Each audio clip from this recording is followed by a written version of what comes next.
Hey YouTube family, hope you guys are having a great day. I'm trying not to go crazy right now because it's the third time I'm recording this video. First problem was that my screen recording on my iPhone did not save. Then the audio in the second video just for some reason didn't work. Hopefully this one works, or else that's it. I'm giving up on this video. But in today's video, I'm coming to you with the second edition of my Instagram growth series.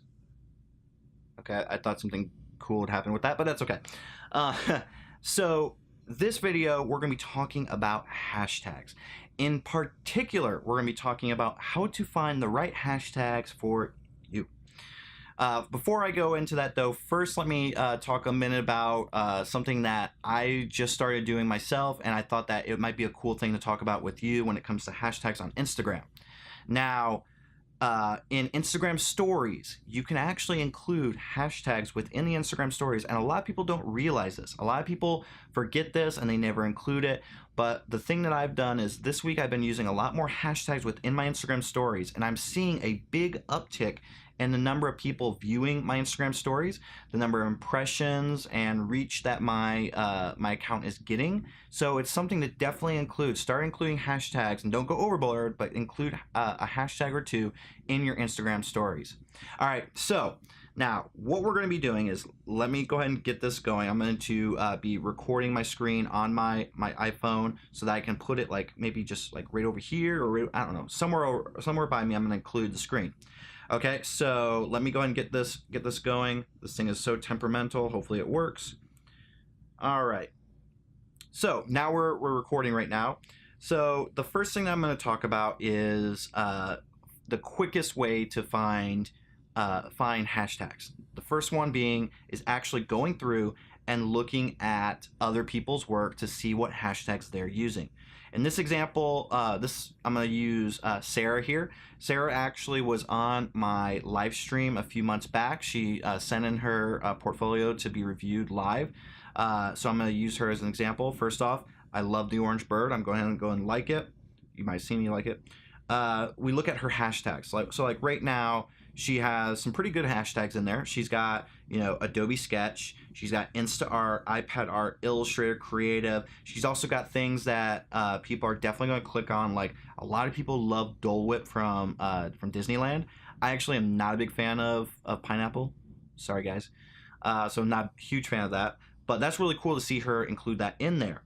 So let's go ahead and in order to move into the next part, beyond just like looking at other people's work, let's click into one of these hashtags and see what happens. So we're gonna click on, let's do Illustrator.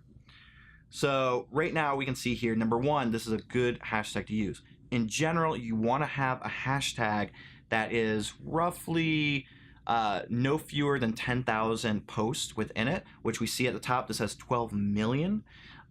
You want to like stay above 10,000. In reality, you want to stay above 100,000. And the reason why is because more people are looking at that hashtag. So it'll be a lot easier for you to get exposure, to have people have eyes on your work potentially. Some people do argue that if you go for lower hashtags or create custom hashtags, they'll be better for you. No, they will not be better for you because not many people are going to be looking for those hashtags.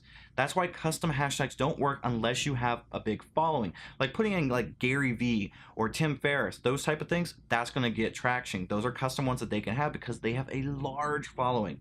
But putting in, you know, Bob's Instagram strategies, whatever, that's going to get nothing. I really doubt that that's going to get anything. So let's go back into this. So we see here the biggest part of this that's going to give us a lot of traction is this top area here, which says related. So in the related section, we have here illustration design, we have graphic designer, draw something, graphite, illustrate, Insta draw. We have a lot of things in here. So what we can do is we can actually look at these, we can get ideas for them. We can click in, like let's do Insta draw, whoops, Insta draw here.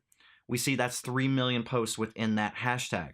So this is another example that we can use. We can use this one, and then we have a whole nother list that we can look at to see like which ones other we can do. So like sketch work, art of drawing, art drawing, like pencil drawing, you know, draw something. Let's click on the draw something. Now this one has 600,000, still a good option. But you see here, there's multiple things that we can do with this so that we can find some pretty good hashtags organically through looking at other hashtags that we found from other people's work. Yeah, I know that's going pretty far back there, but you can see this is a very quick and easy way to go about finding finding more hashtags or new hashtags that we never even thought about using. So let me go ahead and stop my recording here because I don't want to miss it again. Hopefully the microphone is recording now. Please let it be recording. But that is it for this video. Now, before I go, I just want to mention to you guys, last week I launched the Daily Drawing Lessons course, and guess what? We've had over 60 people sign up for it. Thank you guys so much. For everybody out there who has purchased a course, thank you so much. For everybody who is wanting to purchase a course or thinking about it, definitely go do it. And I'll tell you the reason why. If you guys tuned into my live stream last week, you will have seen that I mentioned a free webinar specifically for people who purchased the Daily Drawing Lessons course. If you purchase a course, you're automatically going to see it for free, and it's exclusively just for those people. Now, if for some reason you guys can't make it to the webinar, don't worry, I'm recording the whole thing. I will send out links to everybody who purchased the course so you guys can see it. But this is the perfect opportunity. If you guys have questions that you would like to ask, whether it's about the course or whether it's about stuff that I might not cover in the course, this is a perfect place for you guys to ask those questions. Now, the webinar is going to be held on June 1st at 11 a.m. Pacific time, and it will run between probably 2 to 3 hours long.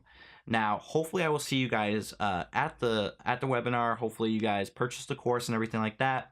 But this is it for this video. As always, this is the third time I've said this today because of the recordings, but as always, remember, stay passionate. Even when things are looking bleak, stay positive, especially when your camera messes up or your phone messes up, and stay creative in how you go about dealing with the stress of re-recording videos for the third time in a row that are 7 to 12 minutes long a piece. As you can tell, I'm tired. But hope you guys have a great rest of your week and hope you guys create something awesome. All right. Bye, everybody. Boom.